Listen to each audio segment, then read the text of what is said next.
The majority of our life is lived in liminal space. And there's this in-between space, this liminal space. This liminality that reveals possibility. I think we're in a liminal moment, but also in a place of transformation. I have great affection for the church and a troubled relationship with it. Just to be alive in time means that we're on the threshold of the future. That can't be the gospel, because God said to love our neighbors. We don't know what the future looks like. We have to work it out together. Those words were penned by an amazing woman. Her name was Julian. And here's a little picture of Julian. She had a cat. She was a cat lady. So any cat ladies out there, or dudes, she lived of quite some time ago, in the 1300s. Right around 1342 is when we think that she was born. And she came into the world that it wasn't a pleasant world to come into at the time. If you've heard of anything called the Black Death in England, the big plague that happened there between 1348 and 1350, it killed about 60% of the population of England. So it was a pretty big deal. It ravaged a lot of cities. And the city that Julian was from, Norwich, was one of the hardest hit cities ever. And it was like a major port city. And so the plague spread very rapidly there. And there was just lots of mass graves. Churches were overwhelmed with the amount of services they had to do. Priests were dying. And so they actually had to take untrained clergy to rush in to perform all the last rites and the funeral services for all of the people, because so many things were happening. So many people were passing away. And entire families were disappearing within weeks. Julian came into the world during this time. She was about, 6 to 8 years old during the plague years. So this is a world she came into that was like recovering from trauma. She lived in a world where death remained very close, unpredictable, uncontrollable. You remember how scared we were during the pandemic when it was first happening? There was just a lot of fear. And I remember the first time I took off my mask in a public place after things had calmed down. And I wore my mask kind of well into things because of having immunocompromised people at my house. So I wore my mask in public places like Costco. Good Lord. Costco is like packed on Sundays. Don't ever go to Costco on Sunday. It's the worst. And when you're in a mask and you're in Costco and people are brushing up against you, like that sense of like, oh my God, do they have it? Am I going to get it from them? Am I going to bring it and carry it here to some of you or my family or friends? Like that whole sense of fear, that whole sense of dread, like imagine that, but multiplied. Julian came into the world during that time. She experienced that as a young child, and it shaped her mind.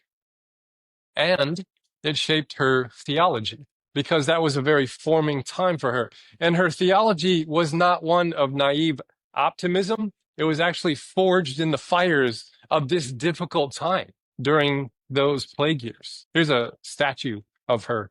I really like that one. It's her book that she wrote. In May of 1373, at about 30 years old, Julian fell gravely ill. So ill, in fact, that a priest was called to come and administer her last rites. They thought she was a goner. And so they held the crucifix before her eyes.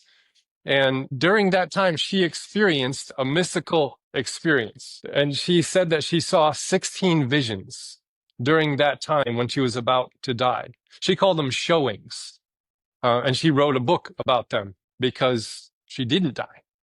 But these visions were of Christ and the whole passion, the sufferings of Christ, the love of God that was in Christ during the passion, and the nearness of God to all humans. And these weren't visions of Christ escaping from suffering, but they were of Christ coming to be close with us and experience our sufferings with us. They were of a God who is fully present in the midst of the sufferings. And so some of these visions that she saw were of Christ bleeding and suffering on the cross. It was a very violent kind of a death. But in that, she saw the tenderness of God and the love of God and the nearness of this divine compassion to all of us. And she saw that the world was held together by love and not judgment. A lot of people during the Black Plague thought that the plague was God's punishment on humans for being so bad. And a lot of people still do that today. If there's a big natural disaster that hits a place, there are some Christian leaders out there who'll say, see, there's the judgment of God coming down upon the sinful people of that area. That's been happening a long time. People have been saying that. It happened during the plague times. And Julian, she had a radical theology come out of her experiences of suffering and the Black Death. This is a time when kings are sitting on thrones and it's a feudal system and the kings have this ultimate power and authority and the common person was just under their rule and they didn't have a lot to say about that stuff. And when she saw the love of God being a display of the power of God instead of the wrath of God, when she saw that Christ was near to humans in our sufferings, she reflected on those visions and wrote a book called The Revelations of Divine Love. And this book that she wrote was actually the first known book in English written by a woman. It was really radical of her time. She was the first woman author to write a book in the English language that we know of. And so she recorded these things, wrote them down, and it's one of the classics today that I had to read for some of my schooling. She penned the words in that work of the prayer we just prayed. All shall be well and all shall be well. And sometimes that's often misunderstood, the all shall be well prayer, as kind of like, everything's going to be fine. Everything will be fine. But she penned those words that emerged directly from her theology and her visions of not denying the sufferings that we have to go through in this life, but how God was present within them and draws near to us in them. And I mean, she saw unspeakable things as a child, priests collapsing in the streets, neighbors vanishing, and families being broken, and social order fractured, economic uncertainty, all the things that come with a tragedy on that scale. She lived through it as a child, and then herself being stricken with sickness, being brought to that brink of death herself, seeing these visions, and then writing the words, all shall be well, and all shall be well, and all manner of things shall be well, not because everything's fine, because there's a force of love moving through the universe that holds us fast and never lets us go.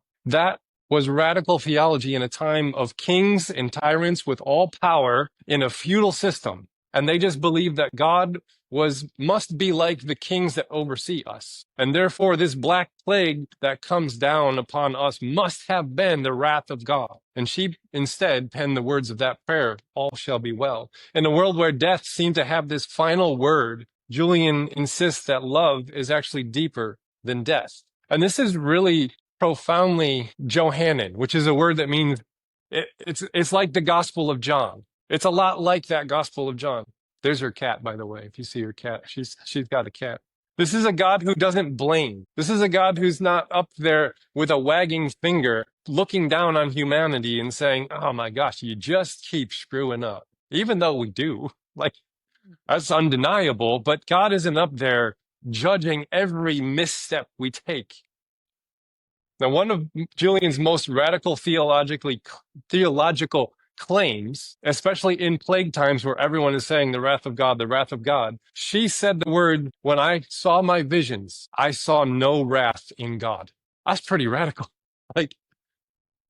To say those words, to pen those words, I saw no wrath in God in those times. When plague was preached as God's punishment, Julian's visions offered a counter testimony to that. God does not stand over humanity with condemnation. God is not the architect of the sufferings we endure, and God does not withdraw in catastrophe. Instead, Julian sees God as tender, as near, as sorrowful with humanity, steadfastly loving us, accompanying us along our journey. And I think that resonates very deeply with John 1. When it said that the world did not know God, and his own did not receive him. If God has not taken on flesh in the person of Jesus, then God couldn't be trusted in a world where flesh experiences suffering and hardship. And Julian insists that God is as close to us as our very breath, and God knows pain from the inside of it, not as an observer. And God remains with us even when others run away from us and walk away from us. God is always with us. This is the light making a home in darkness. And Julian teaches us that light doesn't require safe conditions in order to be the light. And God speaks not after the crisis, but from within the crisis itself and accompanies us through it. And God's love is not proven by preventing the sufferings of humans, but by remaining faithful within it. That was a big revelation that she had. Because sometimes when we experience a profound tragedy in our life, we have the natural question of why did God allow this to happen if God is all loving? And her theology says that love, the love of God, is not proven by preventing sufferings, but by accompanying us through them. And so this passage here that says the word becomes flesh and stays flesh and moves into the neighborhood, even when that flesh is fragile, she is putting like really solid words to this theology that comes from John 1:14. The word becomes flesh and dwells among us. This is why this is a Christmas themed passage, because one of the names of God is Emmanuel, which is God with us. And that's a very Christmas theme there. The words become flesh and dwells among us, not over us. If you've ever tried to pray to that invisible man in the clouds and then be like, why don't you listen to me? Why aren't you like doing something? Why aren't you changing stuff? Why aren't you fixing things? That is a God that is above us. This word become flesh, this God becoming human says that God is not above us, but among us, not after us, but among us. God is even within us. And so God comes so close to accompany each one of us on our journeys. And this passage out of John is one of the most radical passages of the whole New Testament because it shapes most of the theology of the creeds about Christ. And there are two like really solid dogmas that you have to believe in order to take on the name Christian in classic creedal Christianity. We're covenantal and not creedal, but that's another thing. The two dogmas that really make someone really Christian according to all the creeds is you have to believe in a Trinitarian God, that God is one in three persons, which is really confusing. I don't understand it all. Father, Son, Holy Spirit, Creator, Redeemer, Spirit. And the other one is that you have to believe that God became human in the person of Jesus and was somehow fully God and fully human at the same time and lived among us. Like those are the two things that that all of the church fathers and mothers from the early period said, well, if we boil it down, that's it right there. And then how you approach those two dogmas make you a certain kind of Christian. Like you can be a Catholic Christian, right? And you can add doctrines to those dogmas that say, you know, we believe in prayers to the saints or prayers to Mary or different things like that, right? It doesn't make you not a Christian to believe those things or practice those things. It makes you a kind of Christian, a Catholic. And they have that doctrine. But you can't be a Baptist and pray to the saints because then that goes against Baptist doctrines, but it doesn't make you not a Christian. And a lot of the problems in fundamental Christianity today is dragging everything down into the dogma box and saying you have to believe everything that I do in the same way or else you're not a part of the club. And what I love about Christianity is that it's broad. It has two things that we really hang on to. And then the way you approach those things make you a certain type of Christian. And amongst a covenantal group like us, that's not creedal but covenantal, we actually say that you have the freedom to interpret those things according to your own conscience.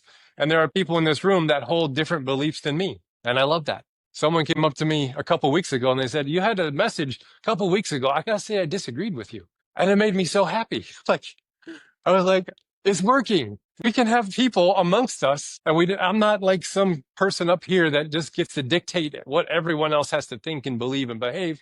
Like I deliver the gospel messages of Christ. You interpret them according to your conscience, and then you hold them in a way that's helpful for you and keeps you in loving community with all of us. It's really pretty cool.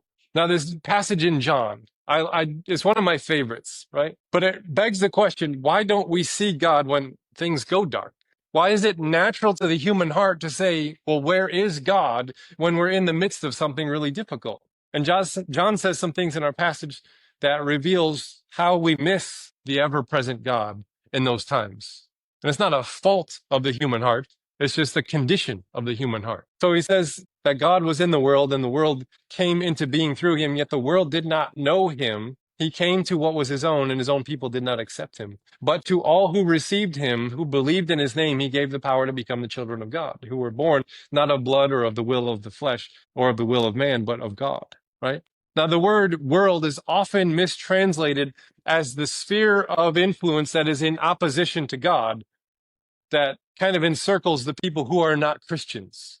The people who are not Christians are of the world. And this sphere here that God is like in opposition to God is the world. And then we label behaviors inside that sphere that then prove that they are not of us. You know, they, in the 20s, it was people who drink, dance, and chew and go with girls that do.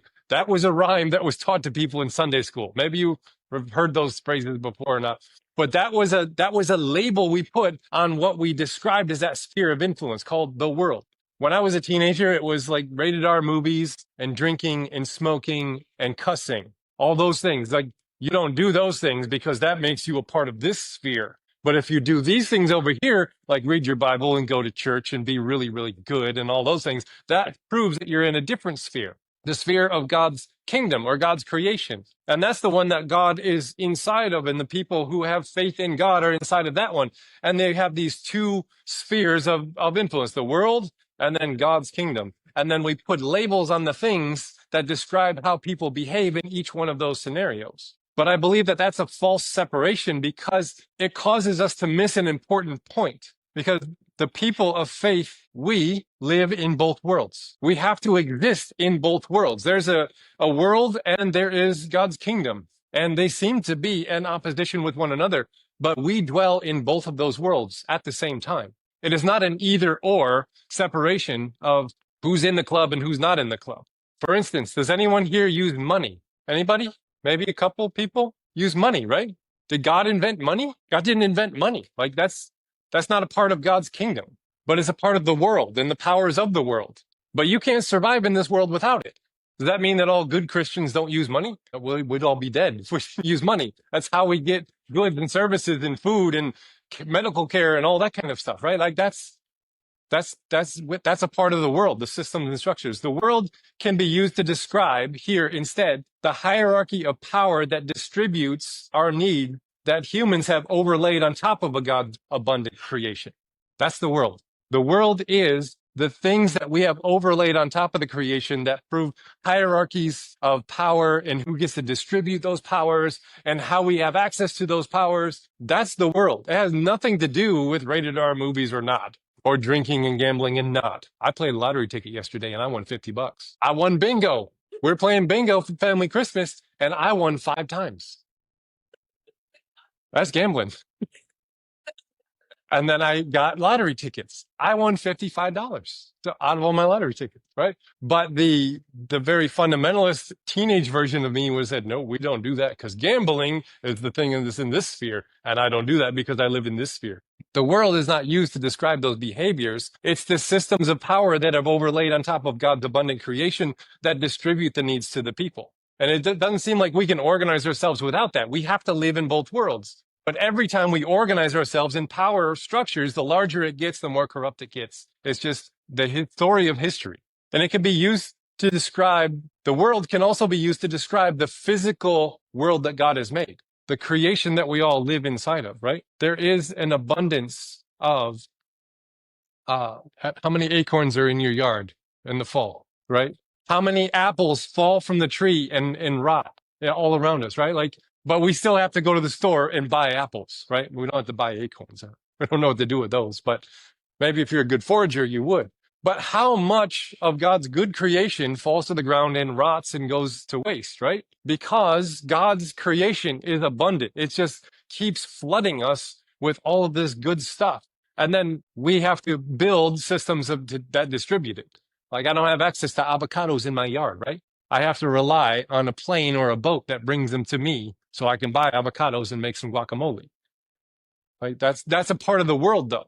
But I did go to Guatemala. You know how expensive avocados are? And I'm walking around Guatemala and they're just all over. Like there's guacamole on the streets. It's so abundant, right? There's just like, there's avocados have fallen down and they splat all over the road. Like God's creation is abundant, more than enough, all over the place. And then we have to put, how we organize ourselves to then gather and distribute all that kind of stuff. It's even seen all the way back in the story of Joseph when he says, there's going to be a famine, so you better bring all the grain into one place. And then all the people will have to come to you to get that grain. And then you'll be able to buy their land from them. And then our empire will expand. It's the story of human history over and over and over again. I think the Bible calls it sin. And we label sin as those individual missteps that, are labeled like, well, drink, dance, chew, go with girls that do in the 20s. But you notice how our definitions of sin seem to change because somebody somewhere has said, no, that's okay now, but now this is the thing that we're not going to do. So it can't be that. The world is how we have organized ourselves to distribute the abundance of creation, and then the power structures that then organize themselves within it. So that's when it says that he was in the world and the world came into being through him, it's talking about physical creation. And yet the world didn't know him when he came into the world, didn't recognize him when he showed up, the very creator of the universe. And so we have these two different worlds in opposition to one another. The tragedy of God entering the world and the world not recognizing God is not because we are ignorant of God, but because we are estranged from the ways of God.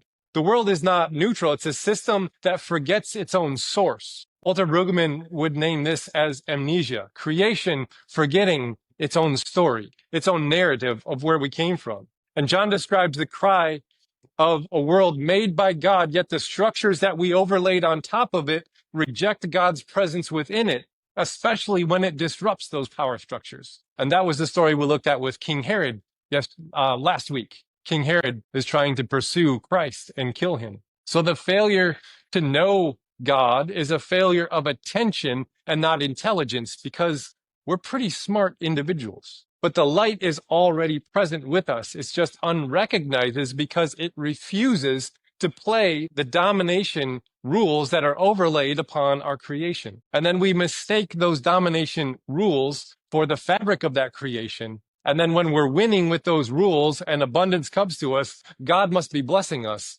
And when we're losing according to those rules and we're experiencing scarcity, God must be rejecting us. You see this in some of the Christian theologies of name it and claim it and abundance and get rich and all this other stuff, which is really just capitalism cloaked in Christian theology. Again, we live inside of capitalism. We have to figure out how to function within it as the people of God, being faithful to God first and foremost, but we still got to eat. And so the Christian tradition has always been, we're a small minority within a worldly power structure, and we need to figure out how do we live in both worlds at the same time and remain faithful to God. That's been the Christian predicament since its start. But the light is already here. The world is already in an abundant place. Blessings are everywhere, but we refuse to see it, or we can't see it because we're mistaking what we've overlaid on top, this whole fabric of reality, the power structures. We mistake that as God's action and God's blessing. And the people at the top that get to distribute the paychecks and the blessings and the different things, they must have a closer attention to God, God's ear a little bit more. And if I can get closer to that person, then I can get the blessings and they flow. And you see, we miss God in the moment because we're looking for God in the wrong places. God is within all of our lives already, abundantly there, but we're mistaking what is God and how God speaks. There's this divine vulnerability in the person of Christ. Julian saw this passage here as the pain of God's divine vulnerability, coming and making a home with us and risking rejection by coming home. God's greatest risk is proximity, coming close to us. Like if a stranger calls you an idiot, right, in traffic and flips you off, which might happen a couple times a week, right? It doesn't hurt that much. It makes you irritated and angry, right? You're like, what a jerk. Oh my gosh. Like you don't have proximity to the stranger. The person, the troll online that comments on your Facebook thing. And it's just like, oh my gosh, they're being so like stupid. You don't have proximity to the internet troll or the person that flips you off and cuts you off, right? It doesn't hurt as much as if your child calls you a fool after you failed. Like that would be like crushing to the soul, right? Because why? Because of the proximity that they have to your heart and soul. This is the great fear of vulnerability that increases with proximity. The people that are closest to us have this ability to love us and hurt us at the same level. And that's scary. It's the scary part of love and vulnerability. And God risks that in this person of Jesus, shows up with as much proximity as God can in the very form of a human being, and is then rejected. This is the message from John. It's not private salvation for everyone because this Christ figure will forgive everyone's individual sins, but it's a new way of belonging to God and to the people of God. John reminds us that this power is not domination, but dignity reclaimed. Perfect love gives us the power to live without fear. And receiving the light is consenting to a new way of being human. If that one passage at the end there that says that, I'll bring it up again, says he gave power to become children of God who were born not of blood or the will of the flesh, but of the will, nor of the will of man, but of God. Now think of that. Like, this is bypassing that whole patriarchal power order of that day. Because how are things keeping going, right? Like, people get married and then they have kids and then like that, right? And that's how you belong to the people of God back in those days, is you had to have the right parents and grandparents and ancestors. And if not, then you had to go through all these rites of passage to get into the club. And this is a new kind of belonging that God is just opening up, not those who were born of blood, but of God's very desire and God's will. Our evangelical brothers and sisters imagine this to be an individual conversion experience, which is a partial truth. We can all experience those things. But what John is doing here is bigger. It dismantles all claims to spiritual inheritance through race, status, or lineage. That was a radical thing to do at the time. It sounds very spiritual to us 2,000 years later after he wrote it. But it was a very socially radical thing to say at the time. That you don't have to be a certain race or status or education or economic status or lineage or any of that to be a part of the people of God. This was a very radical thing. It's liberation theology before the term even existed. Oscar Romero would preach this against the oligarchy that was controlling his country of El Salvador. And we looked at his character a couple weeks ago. James Cohen of our own country from the 60s, he would say that this is white supremacy embedded in his neighborhoods, keeping him from being able to own a home. So Teresa here, and she would say, this is something that is also inward. God is not inherited. God is encountered.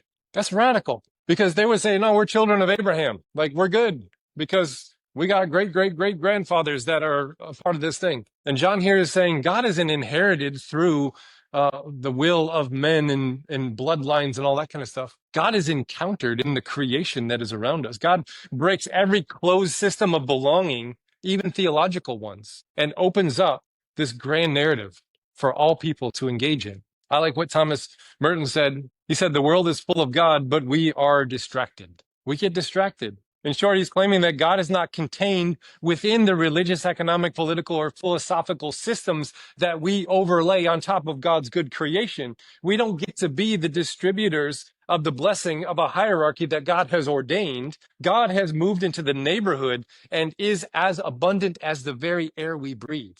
This is very radical theology that John is laying out in his time, and he does it with this use of poetry. The light is not absent. The world is distracted. So the next section says, the word becomes flesh and lives among us, and we have seen his glory, the glory of as of a father's only son, full of grace and truth. One of John's most powerful claims that shaped most Christian theology of the early church. Basically, this says God moved into the neighborhood, right? Like, the word became flesh. God moved into the neighborhood. This is where the gospel explodes. Walter Brueggemann is going to hear like certain language in here called tabernacle language. God like puts up a tent in the midst of this land of the desert where we're wandering around with God. Just like Moses was instructed to build a tabernacle in Exodus for the people to worship God, wherever their journeys would take them, they could take it down. Have you ever gone on one of those road trip camping trips where you like drive to another campsite and you put up your whole campsite, then you camp for a day and then you tear it down and then you move? That was how the people of God worshiped when they were in the desert in Exodus with Moses. And then as soon as they built a brick and mortar temple system, everything falls apart. They're like, we need a king and we need to establish religion and all these rules and regulations and how we do things. And like, God was like, no, we're actually on a camping trip together. This is fun. I'll show you where to go next. Right? Like, we'll just tear down the tent and we'll go and move and then we'll put it up when we get there. And so just like Moses built that tabernacle in Exodus for the people to worship God wherever they might be in their journey, Jesus has made his holy tabernacle of God in the world, in his very body. God chooses the human body to show up in the world in. God takes on flesh. God takes on oppressed flesh. God wasn't born as a Roman citizen. He didn't choose a cushy temple or a big, huge palace to be chosen. He chose a poor Middle Eastern family under the rule of the oppressive Herod within the power-hungry Roman Empire structure. He chose to come into the world that way. Think of that. Rejected all the power structures that we built to come in on the bottom end of all of society and build something from there. Amidst all the power struggles of folks trying to claw their way to the top, to live to the next level of society and the next level, like politically, religiously, socially, all of those different schemings that we do, God does not rescue us from our flesh. God enters into the mess that we have made and redeems it from the inside with love. And James Cone says, when God shows up amongst the poor, the powerful don't recognize it. And one of the things that we have done in modern days is we've spiritualized everything. All of our problems we turn into spiritual problems so that we can find spiritual solutions. And it doesn't seem to get any traction amongst our actual lived experience lives. Like, how does God encounter us in the world? Well, it doesn't matter because God has taken care of your spiritual sin and now you're going to go to heaven when you die. So you're just good. Like, just coast. You're good. But I still have to live this human life in this world of power structures and all this other stuff. How do I be here? And it's not that the gospel isn't spiritual. It's both. We are both physical and spiritual beings. But what we've done is we've taken, here's the spiritual truths, here's the physical truths, and we've done this. We said, just focus on this stuff here. Ooh, yeah, like feeding the hungry and the poor and all that kind of stuff. Well, we'll get to that eventually. But it's really about this. And the gospel does both. One of the biggest revelations I've come to is that in the last 7 years, working with all of you, that's what I've learned the most being here. Modern Christians have just spiritualized all the theology of the text to speak to the ways that we have ordered the world to prop up the power structures that exist in the world that we created. And we've withdrawn ourselves from the conversations about loving the least of these. We've villainized the poor and we've propped up wealth-seeking as blessings from God who approves of our greed as human beings. Modern day Christian nationalism is the end result of that terrible theology. But I think that we need to embrace a Christian localism instead. A Christian localism says, let's become God in this neighborhood. Let's know our neighbors. Let's know the needs of the people and let's embrace right here. Let's show up like God shows up into our lives. Let's show up into this community with all of the ways that we know that God is present with us. Right? Because when God moves into the neighborhood changes. The neighborhood is affected. So my friend Dan White said, let's be done with Christian nationalism and get on board with Christian localism, deep presence, knowing your neighbor, contending with the common good of your community, caring for the environment around you, sharing meals regularly with those in your own community. That's what this passage says God has done with us. So why not us do that with our neighbors? God's light doesn't dominate the darkness. It enters it, risks vulnerability, and makes a home. That's how it works. So there's a couple of reflection questions for you to think about and a spiritual practice for you to try. Because God's not merely an idea. God is also your lived human experience. So here's a couple of things. What world shapes my loyalties more than Christ? What does it mean for God to dwell with me, not above me? Who has shown me embodied truth? And here's a practice to try this week. Take a slow walk in your neighborhood, even if you don't have many neighbors. You have squirrels, and they are your neighbors. Take a slow walk in your neighborhood, blessing the people, the plants, the animals, and the places that you pass by to see what happens. See how that opens up your awareness to a different way of being with God in this world. Now, our benediction today is from a book called The Wisdom of Solomon, which is not in the Protestant Bible, but is in a different thing. But I really like this poem, so let me read it to you. Wisdom rescued a holy people and a pure generation from the grip of people who were crushing them.